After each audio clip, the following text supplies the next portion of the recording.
Have you ever felt like you're just spinning your wheels or putting in effort, making plans, but still not seeing the breakthrough you're believing for? Or maybe you've wasted time, energy, and even thousands of dollars pursuing the wrong path, like changing your major 3 times and racking up debt because you weren't sure what to do. Here's the truth. There are 3 essential prayers you must pray when fasting. And if you're not praying them, you might be missing out on God's guidance and provision. In this video, I'm revealing these 3 powerful prayers, ones that will help you align with God's will, see supernatural results, and avoid costly mistakes. And trust me, the last one could save you years of frustration and thousands of dollars. Stick around, because this could change the way that you pray and fast forever. The first essential prayer you must pray when fasting is the prayer of consecration. This is one of the most powerful prayers you can ever pray. When Jesus was in the Garden of Gethsemane, he prayed, "Not my will, but your will be done." That's the heart of consecration, giving yourself entirely to God's purpose and saying, "Lord, whatever you want to do through me, I'm ready and willing." Consecration is all about laying down your plans, your own ambitions, and surrendering to His will. Why is that so important? Because God's ways are higher than our ways, and His thoughts are higher than our thoughts. And so when you yield yourself to God, you're allowing His supernatural wisdom to guide you. It leads to blessing, purpose, and impact. You're putting yourself in position for God to use you in ways that you never thought possible. And when you consecrate yourself to God, you're essentially saying, "Lord, I belong to you. My life is yours. Use me however you see fit." And that's where real power comes from, because a yielded vessel can do more for the kingdom than someone who's pushing their own agenda. So as you fast, make this prayer of consecration a priority. The second essential prayer when fasting is to pray for laborers in the harvest field. Why?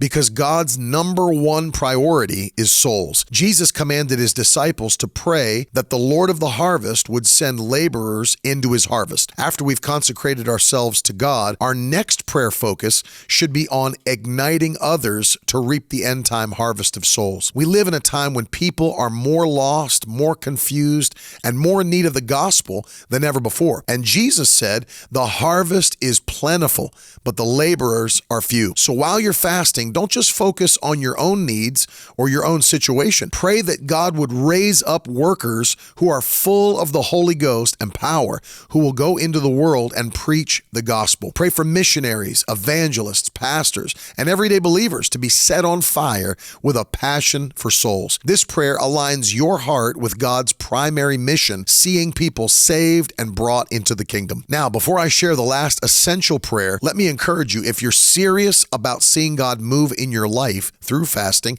I've got a free fasting starter kit to help you fast effectively.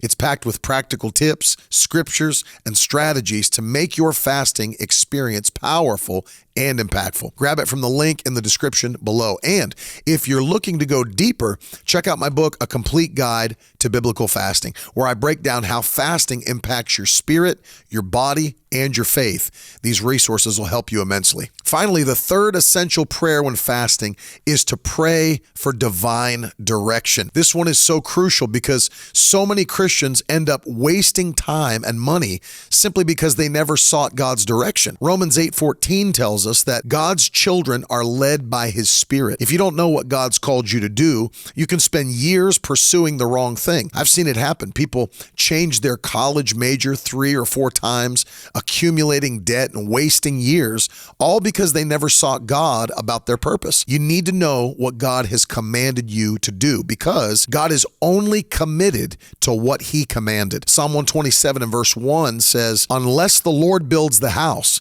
they labor in vain who build it." If you're working on something that God never initiated, it's not going to produce the results you're hoping for. That's why you need to pray for divine direction when you fast. Don't just assume you know what to do. Ask God to show you His plan and His purpose, and the steps you should take. That's how you build momentum in your life, by running your race according to God's blueprint, not your own. Now that you know the 3 essential prayers to pray while fasting, I've got something else that's going to help you fast the right way. One of the biggest questions Christians have is, how long should I fast? It's something people often get stuck on, and it can make a big difference in how effective your fast actually is. In my next video, I'll break down the most common lengths of Christian fasts and how to know what's right for you. Tap or click the screen now to watch, and I'll see you in the next one.